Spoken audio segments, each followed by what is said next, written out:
Mr. Smith of New Hampshire, guilty. Mr. Smith of Oregon.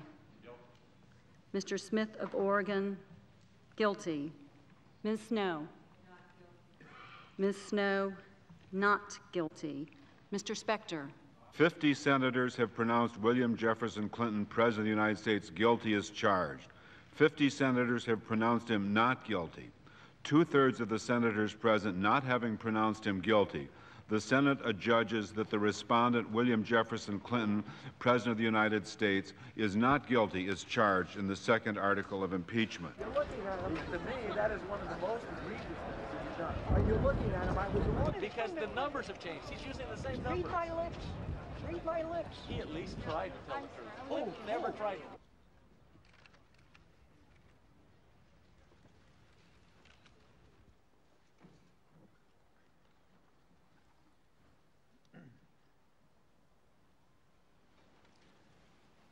Now that the Senate has fulfilled its constitutional responsibility, bringing this process to a conclusion, I want to say again to the American people how profoundly sorry I am for what I said and did to trigger these events and the great burden they have imposed on the Congress and on the American people. Acknowledge your role in it, acknowledge your responsibility for it, and then effectively heal the nation. Do you feel vindicated, sir? Is he gloating? This greatly alters Clinton's place in history. Historians can now find it much easier to write about Clinton as the victim of a partisan witch hunt who survived.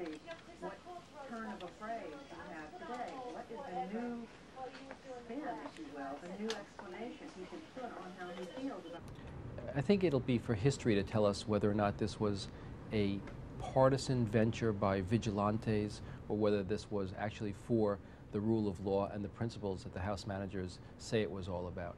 I think the votes of 55-45 and 50-50 is a fairly strong repudiation of the evidentiary basis for the accusations.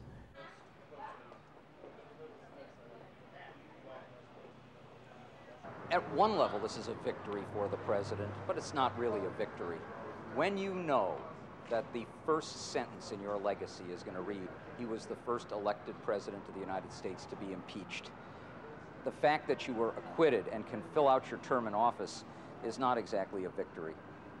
Bill Clinton has escaped here. At one level, there's some vindication in the sense that this clearly was done in a partisan way. But there can be no vindication when you realize what the judgment of history is going to be. I believe any person who asks for forgiveness has to be prepared to give it.